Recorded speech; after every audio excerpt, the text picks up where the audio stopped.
Bismillahirrohmanirrohim. Assalamualaikum warahmatullahi wabarakatuh. Sampurasun wargi dulur badaya sadayana tepang dangu disareng simkuring Mang Ian Kidemang Gunung Halu dina acara anu maneh nyaeta dongeng Sunda. Dongeng zaman kiwari ala kiwari anu nyaritakeun lalakon kahirupan mangsa bihari atanapi kabaheulaan. Kumaha dararamang palawargi sadayana atuh mugi aya dina ginanjar kawilujengan rahayu berkah salamet amin ya Allah ya robbal alamin. Dina wangkid ieu simkuring si jamidangkeun hiji jejer carita anu judulna Gumilar bagian anu ka-35 karya Bapak S. Sukandar. Palawargi sadayana hayu urang nyuk curug galur anu kapungkur neang mangsa anu kaliwat gesan ngamumule budaya Sunda ngelangkungan ieu pedaran dongeng Sunda anu tos teu birek deui kanggo barudak bihari atanapi sepuh kiwari. Dongeng teh tatali paranti pikeun ngahibur urang lemur ngabagjakeun urang desa. Sasiereun sabeunyereun sok aya manfaatna pikeun neuleuman eusining kahirupan ngelangkungan carita dongeng, malah mandar urang kageuing ku pepeling gesan ngomean lakuning perlampah. Beh dituna generasi nonoman kiwari tiasa terang ngeunaan kahirupan mangsa bihari atanapi kabaheulaan sangkan ulah nepikeun kapoekan ulah poekeun obor teu apal jati diri ki Sunda nyaeta karuhun urang sadayana. Kumaha salajengna ieu lalakon Gumilar ulah kamana-mana tetep di channel Kisah Tanah Sunda. Namung satacana dilajeng kade ulah hilap anu tacan subscribe mangga di subscribe heula supados tiasa kenging notifikasi kanggo satiap jejer carita anu salajengna oge nu sanesna. Anu parantos subscribe simkuring ngahaturkeun rebu nuhun laksa ketika bingahan oge ulah hilapnya diajakan nu sanesna khususna anu resep kana dongeng Sunda. Hayu urang subscribe ieu dongeng channel dongeng Sunda Mang Ian gitu. Oge anu parantos subscribe simkuring ngahaturkeun rebu nuhun laksa ketika bingahan mugia sing tiasa janten rencang anu ngahibur setiap aktivitas palawargi sadayananya nu nuju masakna gegeroh nyeuseuna khusus ibu-ibu nu di buminya oge ka anu nuju di padamelan di kantorna di tempat konveksina bari ngajahit anu nuju di perjalanan bari nyupiran pokona mah kadulur-dulur nu aya di lemur baraya nu aya di kota oge di pangumbaraan seueur kumarginya wargi-wargi urang anu nuju di luar negeri sok ngupingkeun atuh mugia sing janten landong katina. Atuh saumpamina palawargi sadayana ngaraos kahibur cenah hoyong tiasa nyawer ka Mang Ian tiasa lewat nomor dana oge rekening nu dicantumkeun dina profil atanapi deskripsi. Supados tenyang kolong tingkana waktos hayu urang sami-sami ngalajengkeun ieu lalakon Gumilar. Mangga kaparayun sadayana. Wilujeng ngadangukeun prung ah.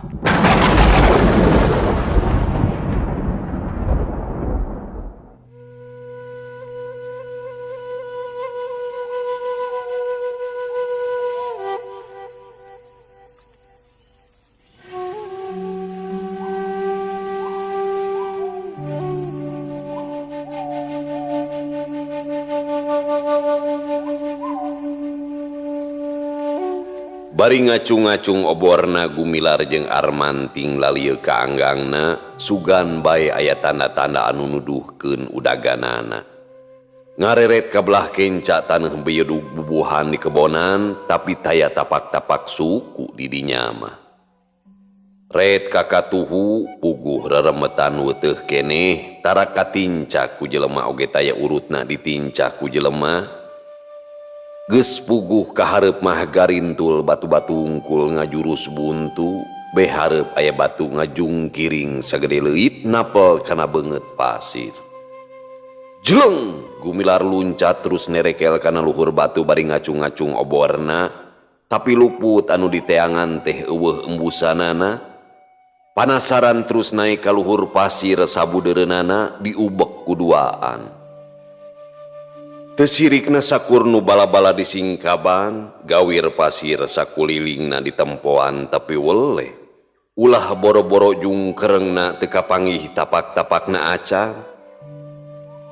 Tapi sanajan kitu maranehna teu daekeun waka ingkah tidinya lantaran kumireungeuhna tapak anu ngabuntut bangkong.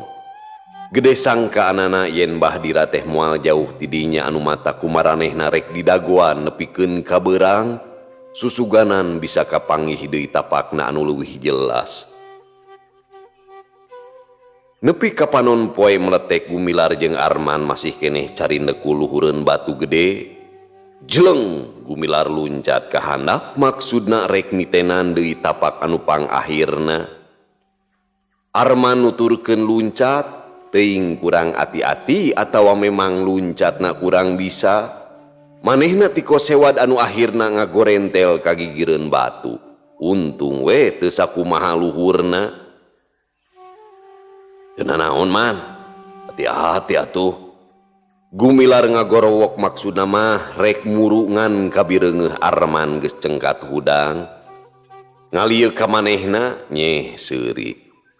Leur ongko nicakna nember teuing deui.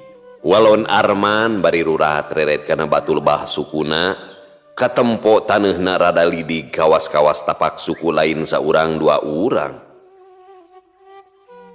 Om, Arman ngageruan sobatna. Gumilar ngaliuk, Arman ngagupayan. Teu barang tanya, jeleng Gumilar nyamperkeun. Arman nunjuk kana taneuh anu ledug ku tapak suku. Hah? Tapak suku geuning? Gumilar ngariuk kaget. Nya tapi buntu teu puguh ka mana tuluyna piraku terus nalai kana batu ieu mah. Ongko di luhur geus diubek apanan. Arman ngaharewos, panona tetep nitenan taneuh anu lidi gigireun batu gede anu naplok kana beungeut pasir. Kelanan.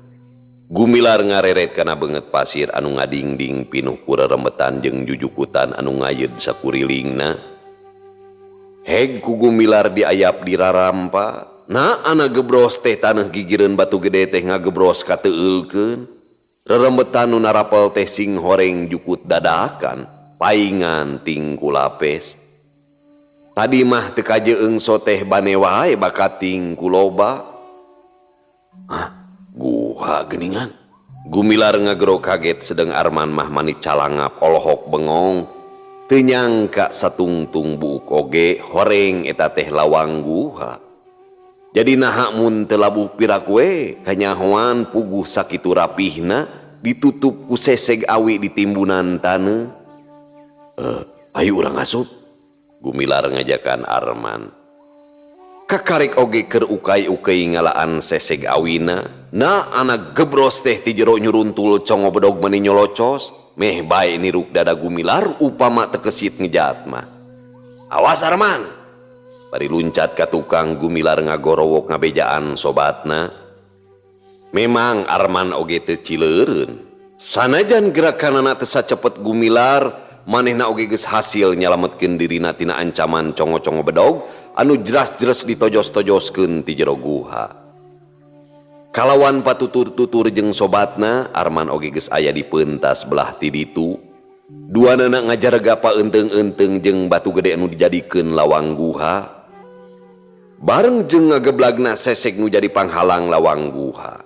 Di jero julung-jeleng laluncatan limaan bari ngalabar bedog, tetela Bahdira jeung opatan musuh-musuhna bareto, malah kanu saurang mah kacida pisan tengetna Gumilar teh, lantaran aya cirina nyaeta daun ceulina rampung sabelah waktu bareto teh kasabet ku bedog manehna. Boh Bahdira kitu oge musuh-musuhna, ara apal yen ieu teh musuhna bareto oge nu peuting tadi ngalakon padungdung jeung maranehanana. Ngan nu leuwih teungeut teh ayeuna mah kana bajuna ebreh coreleng, dina cangkengna ngagaplek kujang wasiat pangleler ti Aki Sidik. Ngan ka Arman sararea oge eueuh nu wawuheun, tapi tingkat pangabisana mah ku Bahdira geus bisa kaukur aya di sahandapeun Gumilar. Ngan anu matak helok teh gerakanana loba nu sarimag jeung gerakan manehanana kawas-kawas anu sahuluotan. Rek naon sia teh ha? Alur suka sosoro kojor matak jor-joran ka dieu teh ha? Bahdira ngagagak, nyeta-nyeta nu nguntup nguyup, padahal hatena mah marmir lantaran lain sakali dua kali ngalakon adu hareupan jeung Gumilar teh.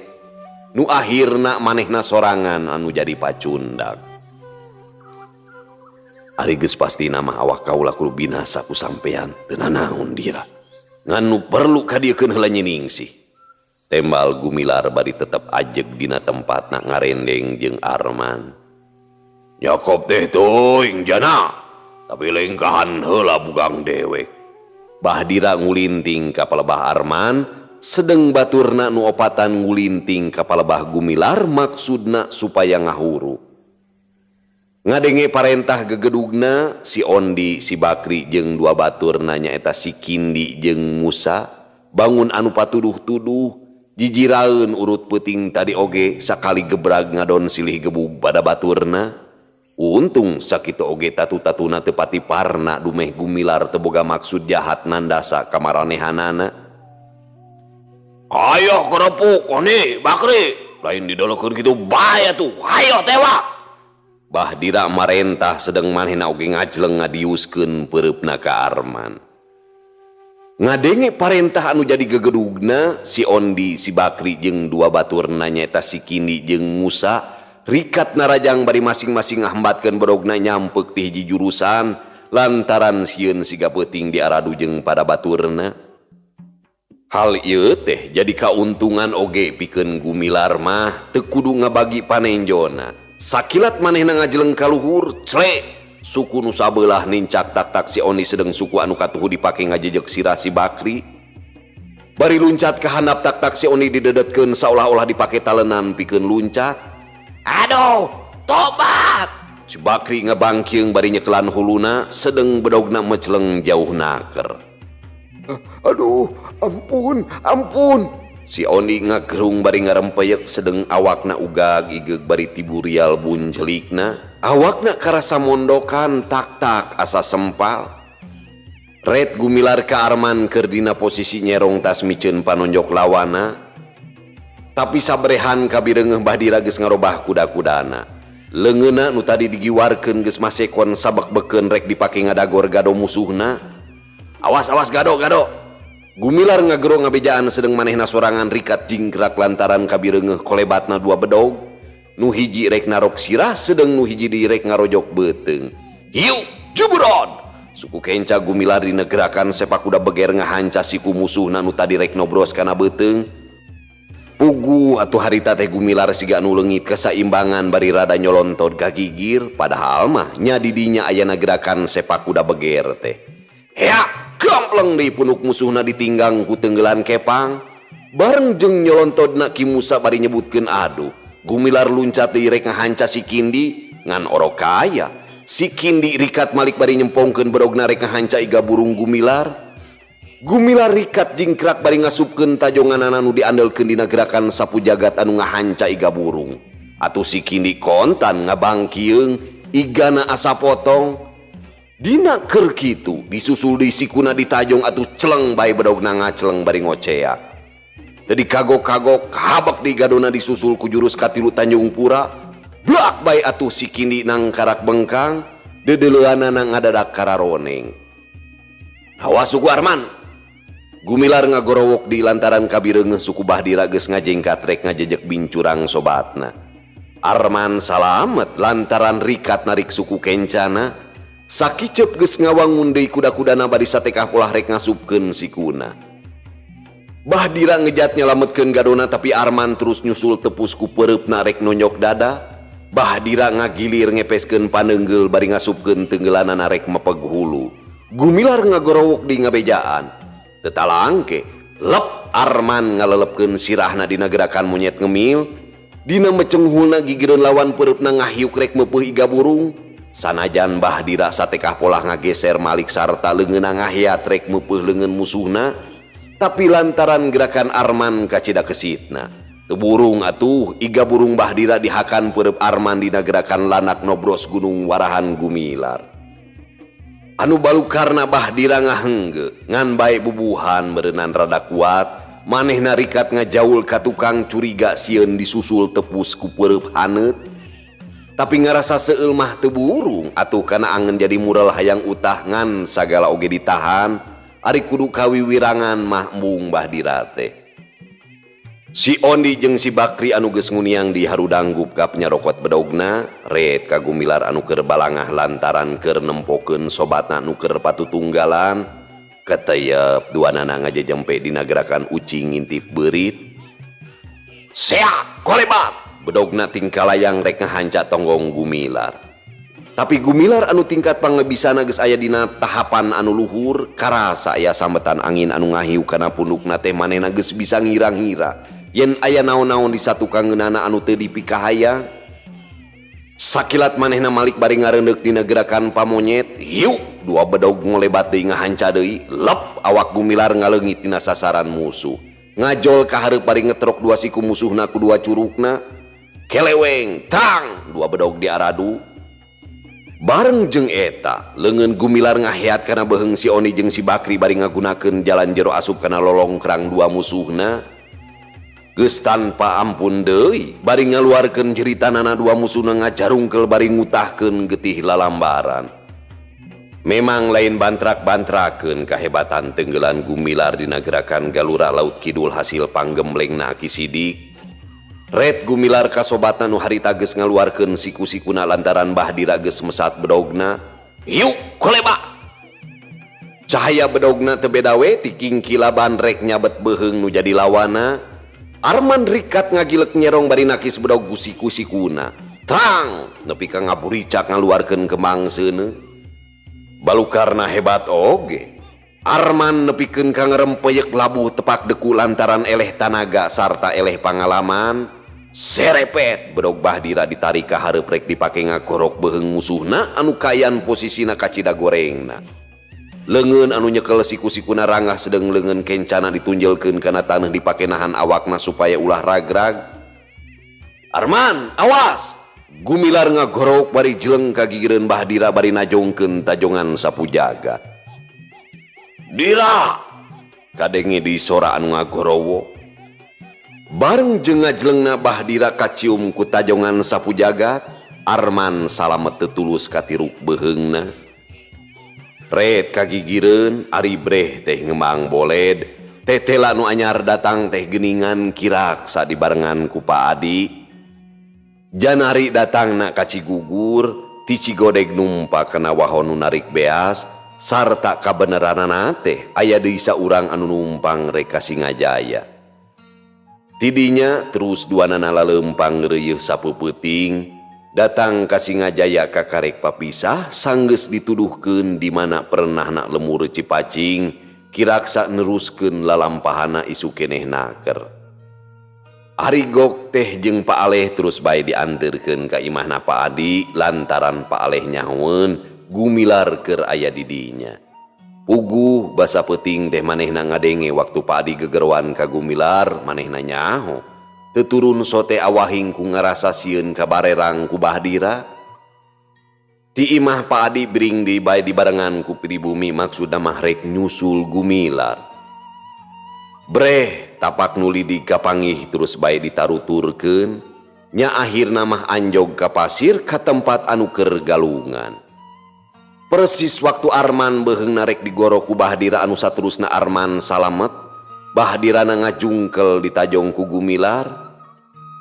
"Wah!" Arman ngagero kaget bari muru ka kiraksa. "Bapak?" Gumilar oge gancang muru nyolongkrong ka pimitohaeun, oge hatena teu oleh dilimpudan ku kakaget anu pohara lantaran ku teu disangka-sangka kiraksa bet geus aya di hareupeunana. "Kekelanan Arman ujang," ceuk kiraksa ka Arman jeung Gumilar bari ngeteyep nyambeurkeun Bahdira anu keur pupuringisan dituturkeun ku teutepan Arman jeung Gumilar anu rasa kagetna can leungit. "Dira, lucunya keleutik disangsara ditambelarkeun geus gede, ngadon rek dipateni. Sato anu sakumaha galakna oge tarengahakan anakna deuleuh. Ari si laing nu kasebutna manusia nu cenah ngabogaan akal budi batan sato, bet rek maehan anakna. Bari anakna sorangan deui. Teu disangka Dira si laing nepi ka lebah dinya kabejadan ahlak teh," ceuk kiraksa bari morongos, sorana ngandung wibawa dari anak kerahanan. Kang Raksa? Na sate ya? Eta teh Kang. Anak saha?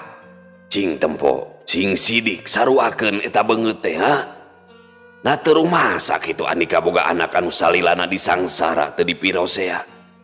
Cing sidikeun masing telek, meunang ngayuga Andika atawa lain. Boh Bahdira, boh Gumilar atawa Arman nya kitu deui Pak Adi. Teu beda we ti ngadenge sora gelap tengah poe ereng-erengan barang ngadenge caritaan Ki Raksa anu teu disangka-sangka. Arman? Arman? Ieu apa Ujang? Bahdira nyarita harosos bari neuteup kanu jadi anak dibarengan ku Cimata anu geus mimiti merebay. Sanajan jago jelema bedang wangkelang jauh tina duduga peryoga oge anu hatena teuas alah batan batu carek paribasana, ari disangharepkeun kana kajadian anu sarupa kitu mah Bahdira teu burung leket teuing ngalai antukna sumegruk mireungeuh anu jadi anak sorangan sasat rek dipateni. Arman, bapa hidup sanyatana mah aya keneh di kieuna. Nya ieu buktina anu bieu rek mateni ka hidup, ceuk Ki Raksa ngajelaskeun. Paribasa burung palung deog sengkol oge bapa sorangan. Ieu deui dina papanggihna teh sasat teu disangka-sangka. Ongkoh ceuk katerangan indungna baheula mah cenah bapana teh geus maot, anu dina waktu sakitu lilana Arman tacan ngarasa kanyaahna jeung kadeudeuhna nu jadi bapa. Nu oge kumanehna mineng dicipta dipapantes kumaha rasana lamun seug masih keneh boga bapa. Anu matak barang ngadenge panyambatna Bahdira oge anu dikuatkeun ku katerangan nu jadi uwana teu ham-ham deui. Arman ngaderegdeg muru bapana bari ngagero. Abah, gabrug Arman ngarontok bari ngahujanan ku Cimata. Arman Ujang, hampura Abah kasep, hampura aja lu masa Abah teh lain jelema bener, geus tambelar kanu jadi anak. Bahdira cipanuna beuki murubut maseuhan sirah Arman. Abah, Abah teu nyana. Arman nyuuh ngaguku kana dadana, nyaritana henteu kebat. Nya, mah aya keneh jalu. Ya kene Abah dimancagahar eta oge sok nyarioskeun Abah. Duduh teuing ku Abah geus ditambelarkeun di nyeri. Nyiningsih di mana Abah? Arman nanyakeun Nyiningsih bari tanggah mencerong beungeut bapana. Nu sejen mah tacan ingeteun katungkulkeun ku kajadian anu teu wudu matak ngahelasna mireungeuh tepungna deui antara anak jeung bapa. Anu keur waktu tadi mah mangrupa musuh anu pada ngarah pati. Di jero guha jalu, di jero guha salamet teu sakara-kara. Walon Bahdira bari neuteup pinuh ku kadeudeuh anu pikeun manehna mah kakarek ayeuna make timbul rasa nyaah ka sasama manusa teh. Kela antos Abah. Arman cengkat ngalesotkeun maneh tina rangkulan bapana. Deregdeg geblus asup ka guha ari breh teh Nyiningsih keur nangkarak bengkang. Eukeur mah gering turug-turug nyandang tatali nya teu bisa walakaya. Ning, duh ning. Arman muru bret-bret tali anu meungkeut leungeun jeung sukuna di udar. Kang Arman, duh, Kang Arman, Kang Arman. Nyiningsih ngagero bari krewek muntang kana punuk Arman, sedengkeun Arman ngan ukur bisa nangkeup bari ngusapan buukna Nyiningsih. Ning salamet geulis. Alhamdulillah. Arman teu tahan nahan kabungahna. Kang Arman. Nyiningsih ngadadak jol-jol aya rasa we anu nyangkaruk dina hatena. Rasa nukung siti heula diancokeun pikeun Gumilar, naon anu jadi lantaranana manehna oge teu nyahoeun ngan karasa eta geterna sora Arman barang mimiti jol datang. Sanajan sakecap tapi cukup bisa ngendagkeun jajantungna ngahudang rasa deudeuh geget sok sanajan kaya anak nyining si harita keur dipirugaan. Sabot kitu, Juljol anu naruturkeun ka jero guha, ret nyining sih ka Gumilar anu ngagelunyu inggu, ret ka Kiraksa teu wau. Waktu ngareret ka Bahdira manehna muringis rada-rada kaget oge dumeh ka tempona Bahdira teh siga nu bager naker ayeuna mah. Regeyeng nyining sih dipangku ku Arman dibawa keluar, gek didiukeun dina batu bari disangkeh ku manehna.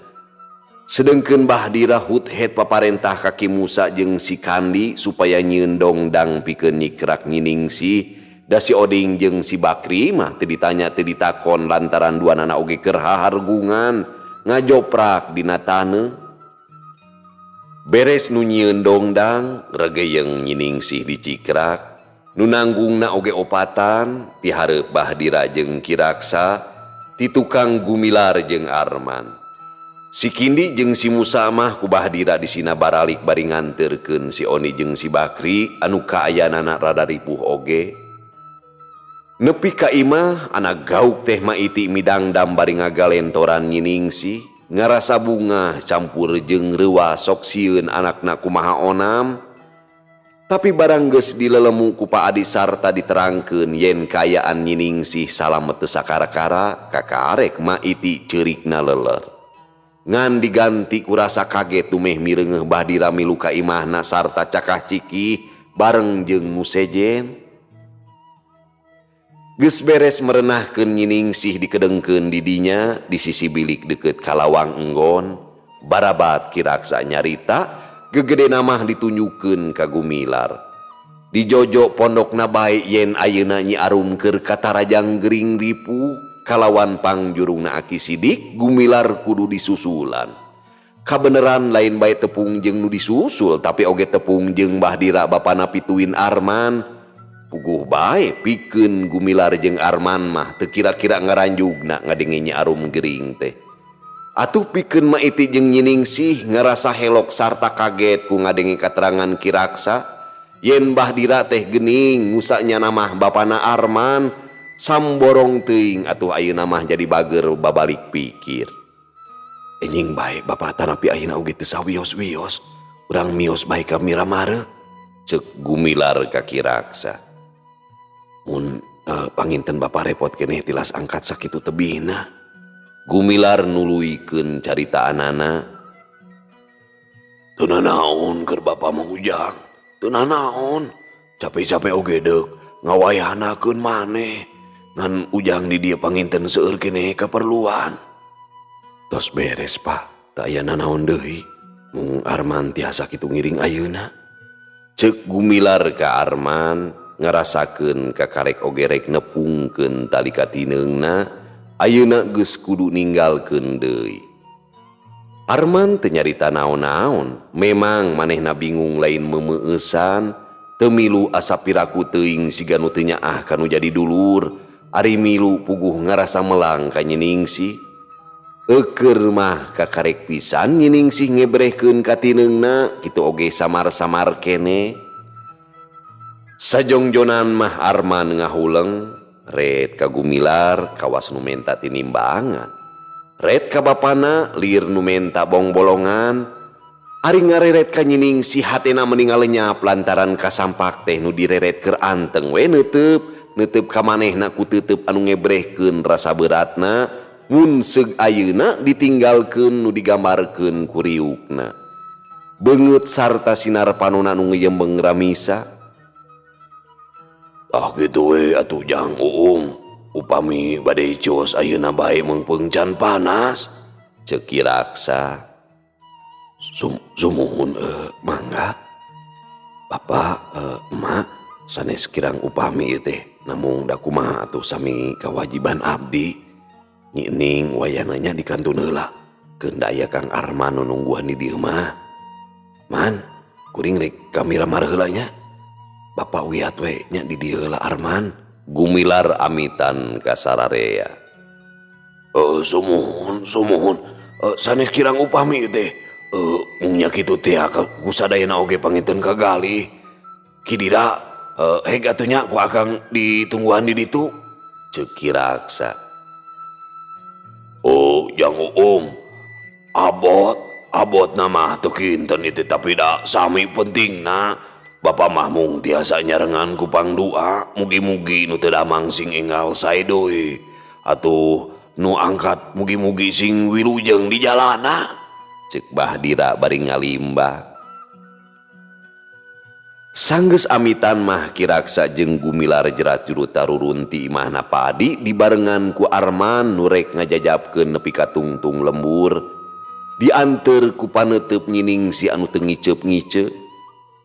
Memeh nuluykeun lumakuna, Gumilar nyimpang heula ka imahna nyokot baju kampretna bari sakalian ka Arman mihapekeun imahna satungtung manehna eueuh. Oge engke di mana arek nyusul ka Miramare kunci imah supaya di PHP-keun ka Pa Ale. Cag urang tunda lalampahan Gumilar jeung Kiraksa anu keur lumampah ka Miramare. Ayeuna urang caturkeun Pair Pai alias si Bongkok anu harita kungsi ngahreuyan ka Gumilar sarta dielehkeun ku Pamajid.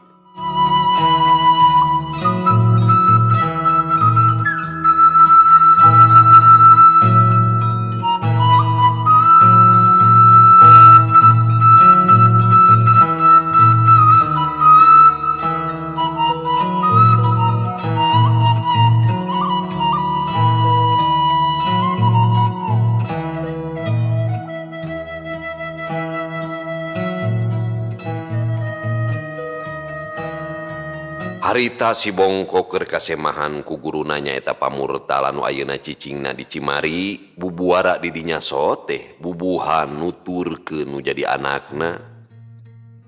Datangna ka Cikoneng lain ngan saukur tambuh laku wungkul, sanyatana mah ngahaja ngadongdo nu jadi muridna, lantaran aya beja ka kandang wesi yen si Bongkok aya nu ngelehkeun wewesena nepi ka tunduk taluk kadua jelema nu ngaran Aki Sidik jeung Pamajid urang Miramare.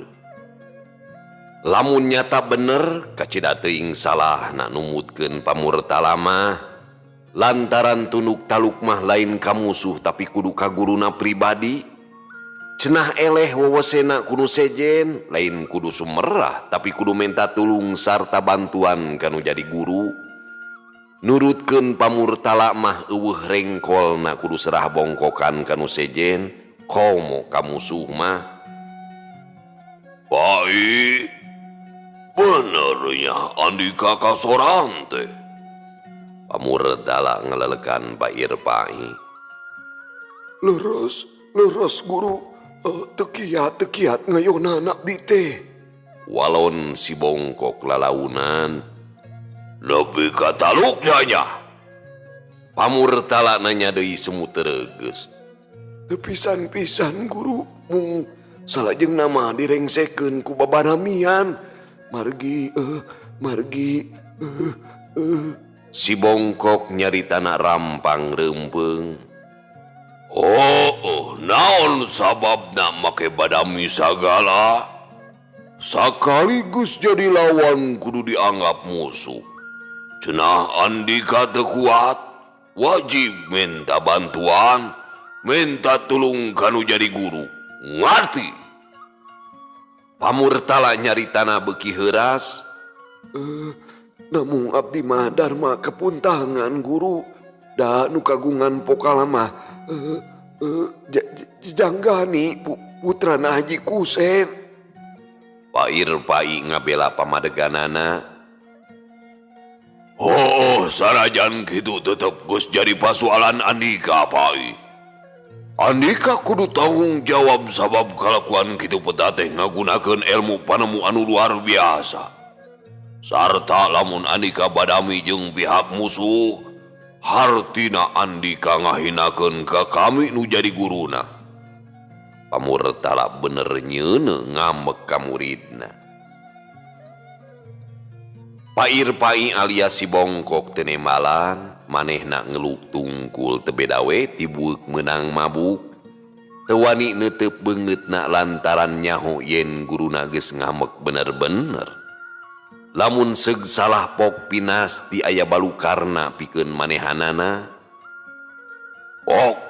Sebutkeun saha jelema nu geus ngelehkeun Andika teh?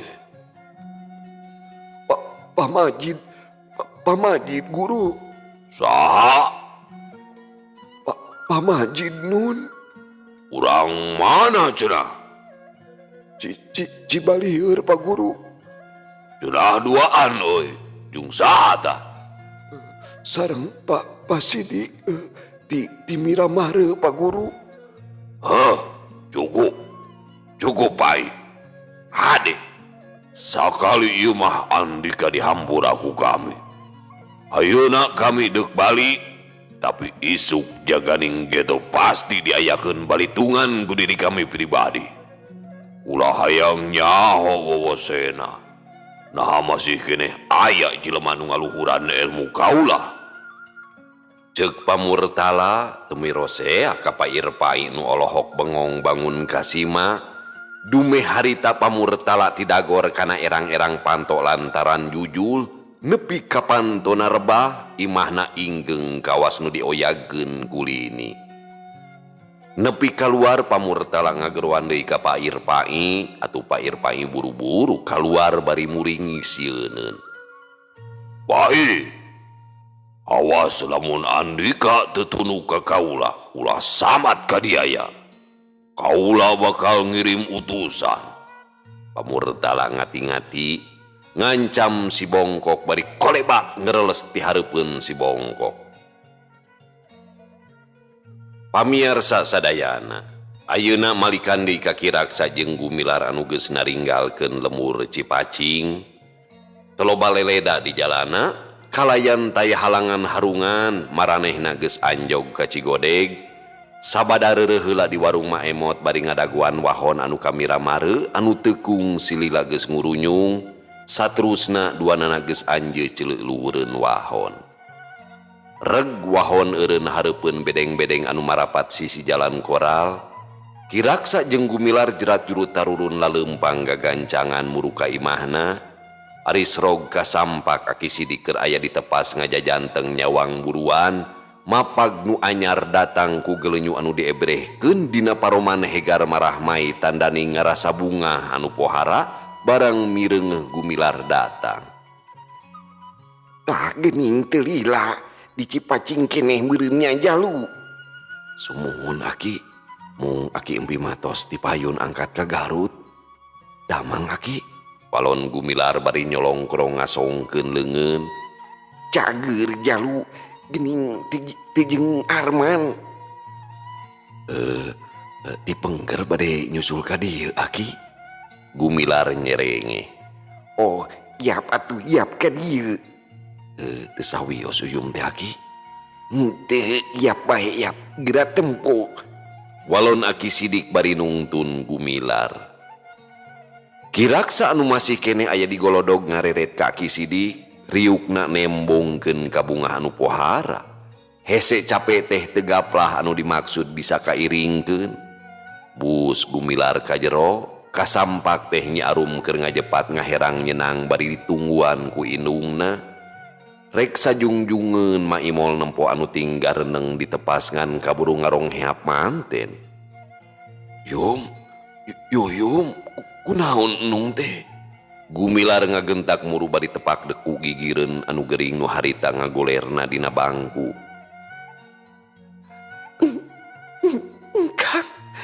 Kang Om. Nyi Arum ngagiler kanu tepak deku gigireun, surung kuy Cipanonna bijil ngalembereh mapai pipina, Cipanon kabungah mapag buah hate anu kapicang camberang peuting. Mohon geulis, apan Bapa nyusulan? Cenah yuyum teu damang, naon atuh anu karaos teh nu? Gumilar nanya deudeuh bari ngusapan buah hatena. Gep atuh leungeun Gumilar dipuntangan ku Nyi Arum ti pepereket. Teu aya nu karaos ayeuna mangka. Nyi Arum maksakeun ngagelenyu, beungeut nu haropak pias teh ngadadak getihan deui. Penyakit ajaib. Ari jol dokter nama geuning ngadadak leungit sorangan penyakit nate. Aki Sidik nemrong bari rutret kanu duaan bari pinuh ku kasukumaan. Dupi Arman mana Kang? Nyi Arum bari gular giler ngareretan. Engke saurna mah nyusul ti pengker. Di Cipacing keneh mung wiat saur mugi cece sing engal damang cenah. Gumilar neuteub deudeuh. Arman mah keur kasih nugrahaan ieu teh. Jeung pibatureun hirup panggih, jeung bapa panggih. Bet kutu disangka-sangka aya di Cipacing. Baheula mah ditatanyakeun ari ayeuna gorehel we. Puguh pangersana pangeran mah mata kelok. Ceuk Ki Raksa. Saha teh bapana? Nya, adina bae akang kaditu. Kidira bapana Arman teh ya. Alah, kumaha atuh Kang? Ma Imot kaget. Ya tuh kumaha.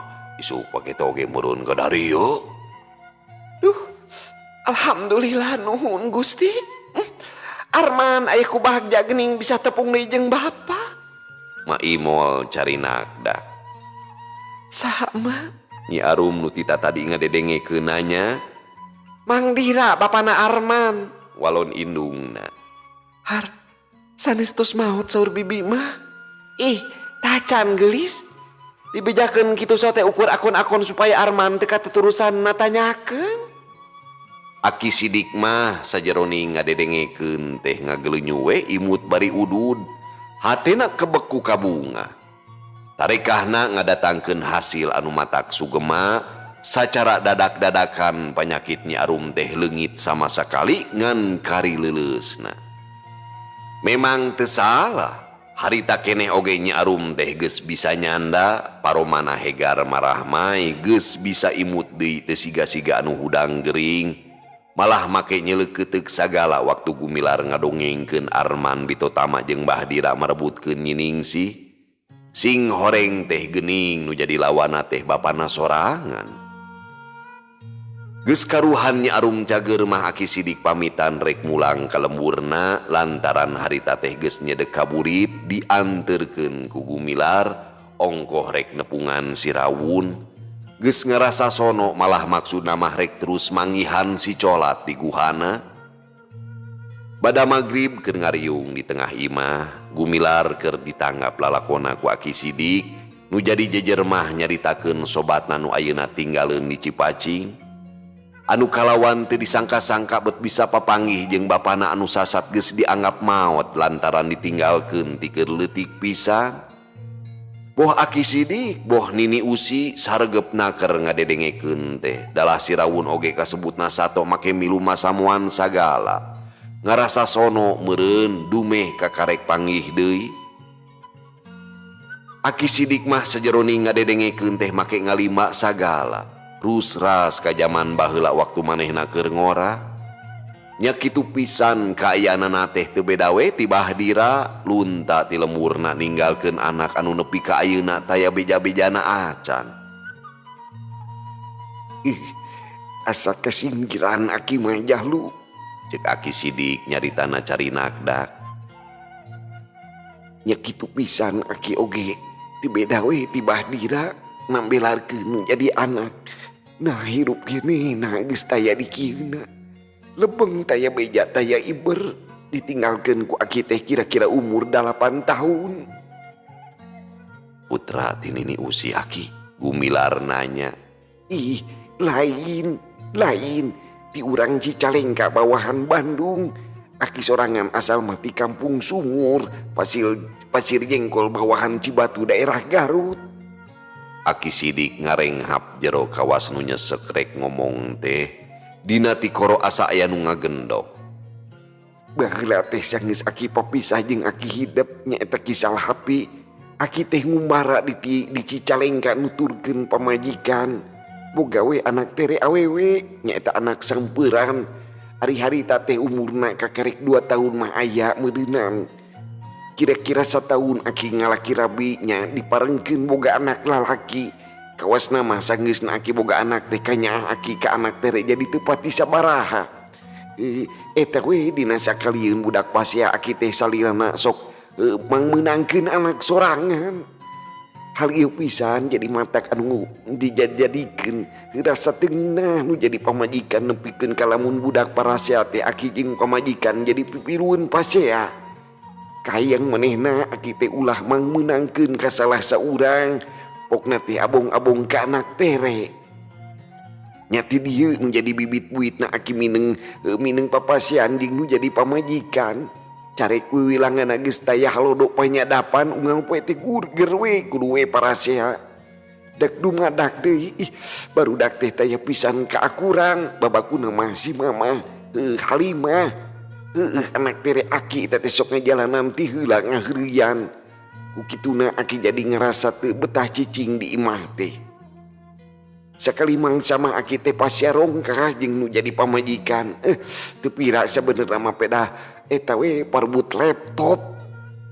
Heuleuh pamiarsa sadayana waktosna parantos teu nyekapan deui.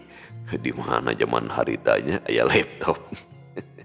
Cag urang tunda dihanjuang siang, urang teuneun dihaneuleum sieum paranti nyokot ninggalkeun mangsa datang ka sampeur deui. Wallahu muwafiq ila aqwamit thoriq. Wassalamualaikum warahmatullahi wabarakatuh.